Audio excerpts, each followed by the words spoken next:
నమస్తే సార్. జగన్ వైపే సిట్ వరుస ఫిర్యాదులు ఏం జరగనుంది? ఈ మధ్యకాలంలో చూస్తే ఇదంతా కూడా ఆ తాడేపల్లి ఇంటికి వెళ్తున్నాయి లింకులన్నీ కూడా. జగన్మోహన్ రెడ్డి గారిని అరెస్ట్ చేస్తారు, చార్ట్ షీట్ లో కూడా ఆయన పేరుంది అంటున్నారు.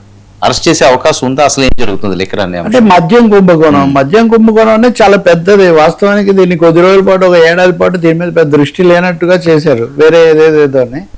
ఇది చాలా పెద్దది, ఇది అటు వెళ్తుంది. ముఖ్యంగా ఆయన చుట్టూ అధికారులుగా ఉన్న వాళ్ళు వీళ్ళంతా అందులో భాగస్వాములుగా ఉండడం వల్ల ఆయనకు తెలియకుండా ఎలా జరుగుతుందని చాలామంది అరెస్ట్ చేసింది. చెవిరెడ్డి భాస్కర్ రెడ్డి, లేకపోతే వాసుదేవ్ రెడ్డి, కేసిరెడ్డి, ఇలా వరుసగా బాలాజీ గోవిందప్ప అనేక మందిని అరెస్ట్ చేశారు. అయితే ఇప్పుడు తాజా ట్విస్ట్ మనకు వస్తుంది ఏంటంటే ఎన్ఫోర్స్మెంట్ డైరెక్టరేట్ ఎంటర్ అవుతుంది. సిట్ ఎప్పుడైనా కానీ సిట్ కొంచెం ప్రాథమిక దర్యాప్తు చేసి నివేదికలు ఇచ్చి కొన్ని అభిప్రాయాలు కోర్టుకు సమర్పిస్తుంది.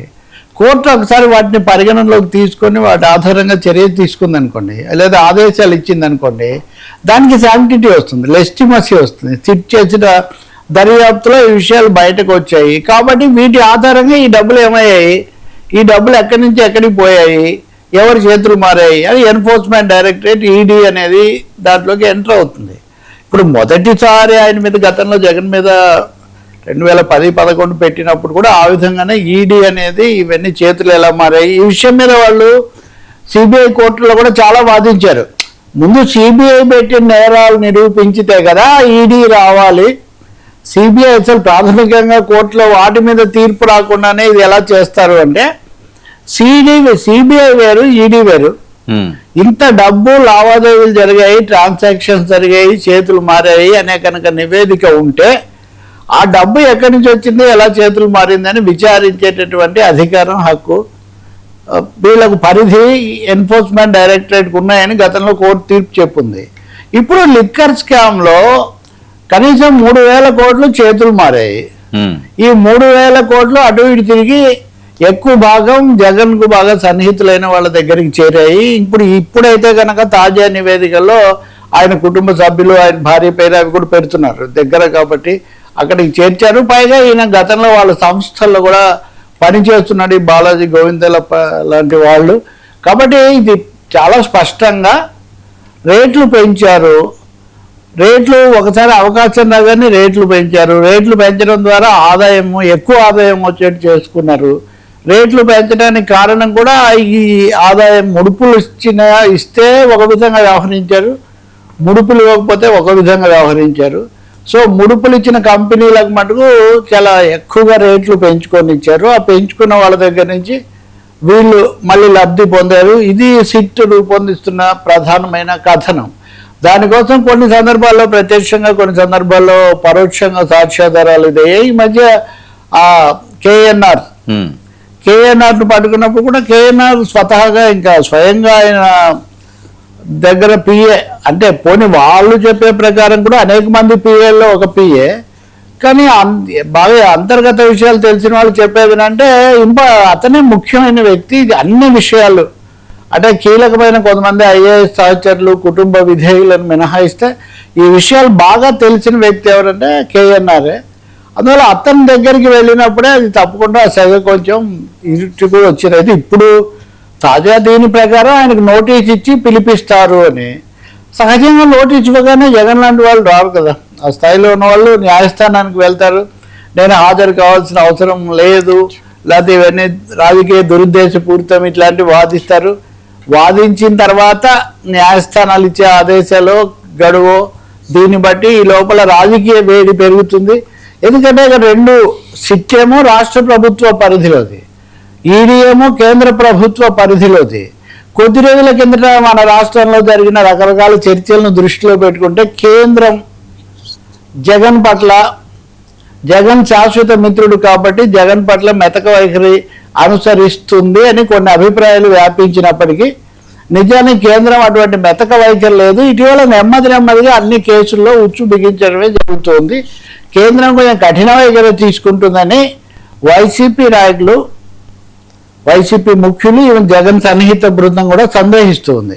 ఈ దశలో దేశ రాజకీయాలను బట్టి కూటమితో చాలా వాళ్ళ మద్దతు పొందాల్సిన అవసరాన్ని బట్టి మటుకు కొంతకాలం పాటు ఉండాలి. అందుకని ఫ్రీ హ్యాండ్ చంద్రబాబు నాయుడు ఇది మళ్ళీ మనం గతాన్ని గుర్తు చేసుకుంటే జగన్కు చంద్రబాబు విషయంలో మొదట ఫ్రీ హ్యాండ్ ఇచ్చి తర్వాత పొత్తు పెట్టుకున్నట్టే ఇప్పుడు మళ్ళీ జగన్ విషయంలో కూడా చంద్రబాబు నాయుడుకు మేము ఫ్రీ హ్యాండ్ ఇస్తాం, మీ దగ్గర ఆధారాలు ఉంటే మీరు చేసుకోండి, మీరు ఏదన్నా కేసులు పెట్టుకోండి, దానికైతే మాకేమో అభ్యంతరం లేదన్న వైఖరి కేంద్రం తీసుకున్నట్టుగా కనిపిస్తుంది, వినిపిస్తుంది కూడా.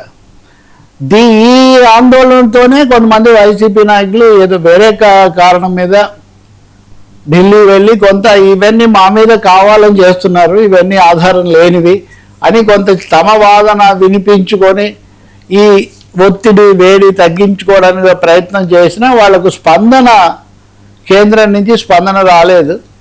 మేమైతే ఈ దశలో తలదూర్చాము, జరిగేదేదో జరగనివ్వండి, మాకెందుకు ఈ ఆసక్తి మాకేం లేదన్న పద్ధతిలో వాళ్ళు అంటీ ముట్టనట్టుగా.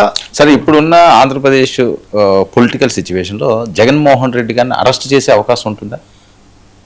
అంటే ఆయన విచారించడము, నోటీసులు ఇవ్వడము, దగ్గరికి తీసుకోవడం ఇవన్నీ కూడా జరుగుతాయి. మీరు అన్న అరెస్ట్ లాంటి ప్రశ్నలు ఎప్పుడు ఉత్పన్నం అవుతాయంటే ఆయన స్పందనను బట్టి.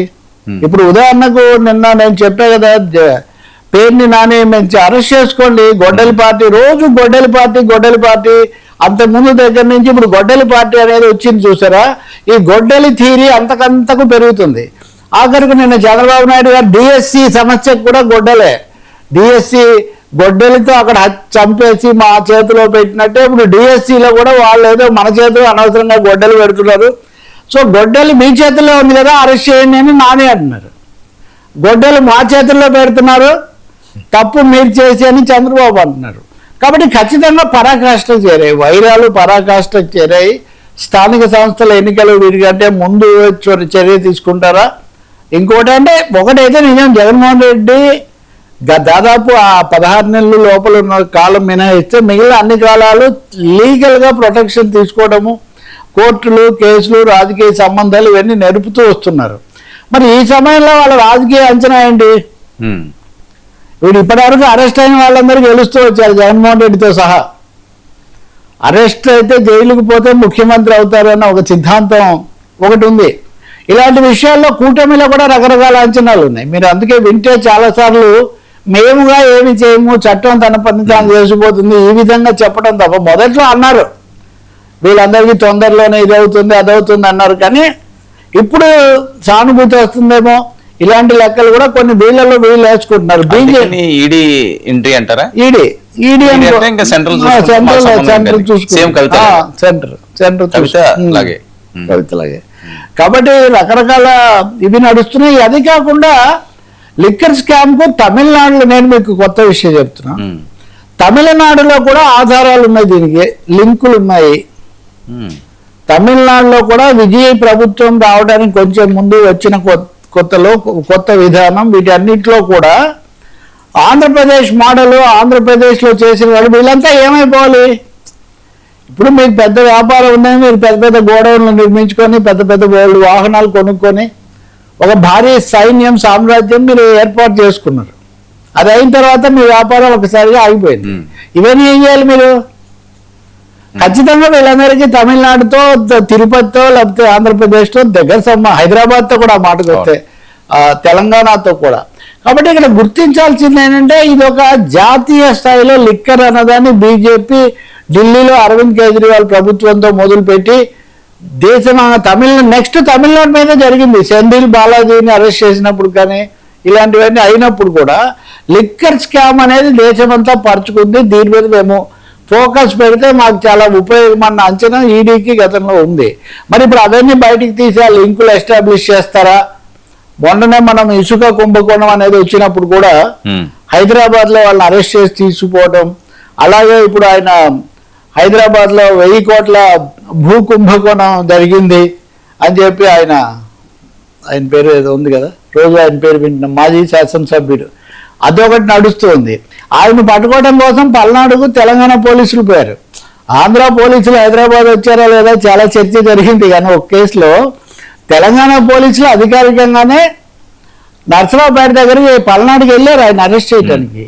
కాబట్టి ఒకటి కాదు, ఒక లింక్, చాలా వరుస కేసులు, వాటన్నిటి మధ్యలో ఇవన్నీ ఎక్కడికి దారి తీస్తాయంటే బహుశా జగన్మోహన్ రెడ్డిని అరెస్ట్ చేయటం, జగన్మోహన్ రెడ్డిని విచారించడం, బోన్ ఎక్కించడం అంటారు చూడండి, ఆ దిశలో మటుకు కూటమి ప్రభుత్వం పావులు కదుపుతూ ఉంది. ఈడీ కూడా ఇప్పుడు తోడైతే అది ఇంకా కొంచెం వాళ్ళకు ఊపు వస్తుంది.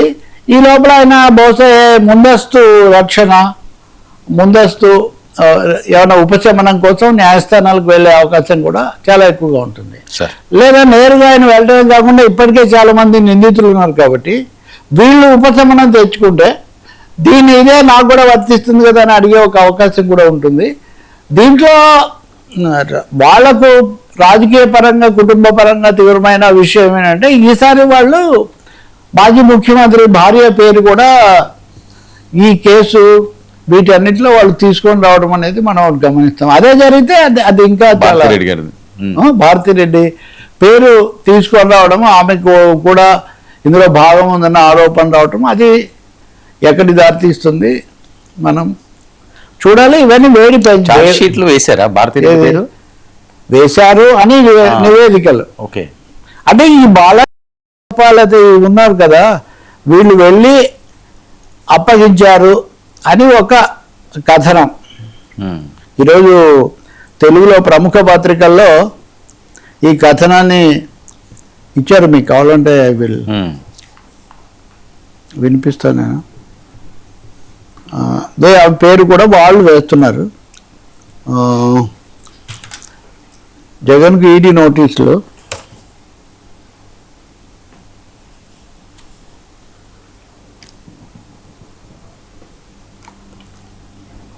ప్రధాన నిందితుడు A1 రాకేష్ రెడ్డి ప్రతి నెల 50-60 కోట్లు వసూలు చేసి ఆ మొత్తాన్ని వైకాపా ఎంపీ మిథున్ రెడ్డి, నాటి వైకాపా నేత విజయసాయి రెడ్డి, ఆయన A4 ఈయన A5. జగన్ సతీమణి భారతి తరఫున ఆర్థిక వ్యవహారాలు చూసే భారతి సిమెంట్స్ డైరెక్టర్ గోవిందప్ప బాలాజీ. అంటే ఈయన గోవిందప్ప బాలాజీ జగన్ సతీమణి తరఫున ఆర్థిక వ్యవహారాలు చూస్తున్నారు అన్నప్పుడు అక్కడికే కదా ఆమె తరఫున, కాబట్టి ఆమెకి చేరినట్టుగా ఆయనేమి స్వయంగా కాదు. అందుకని ఈ విషయాలు పత్రికలో రాశారు. జగన్కు చేర్చేవారని ఇలా దాదాపు 3,500 కోట్ల మేర కొల్లగొట్టినట్టు సిట్ తేల్చింది. సో సిట్ 3,500 కోట్లు అని తేల్చినప్పుడు, వాళ్ళు లెక్కేసినప్పుడు ఈ 3,500 కోట్లు ఎక్కడి నుంచి ఎక్కడికి పోయాయి? మనీ లాండరింగా లేకపోతే మారిందా? ఎవరు దీన్ని ఫైనల్గా దీన్ని తీసుకున్న వాళ్ళు ఎవరు, వినియోగించిన వాళ్ళు ఎవరు, ఆ డైరెక్షన్ ఏంటి, ఆ డైవర్షన్ ఏంటి అన్నది ఈడీ చూస్తుంది, దాని చట్టరీత్యా కూడా.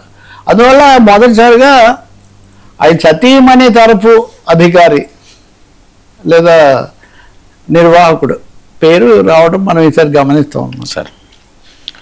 సార్ కూటమి కుస్తీలు రాజ్యసభ రాజకీయ ప్రచారం ఎవరికి ఛాన్స్? రెండు విషయాలు. నిన్న మా క్యాబినెట్ జరిగింది. ఆ క్యాబినెట్ మధ్యలో పవన్ కళ్యాణ్ గారు అస్వస్థ, దీనివల్ల కొంచెం ఇబ్బంది వల్ల వెళ్ళిపోయినా ఆయన సాయంత్రం మటుకు మళ్ళీ వచ్చి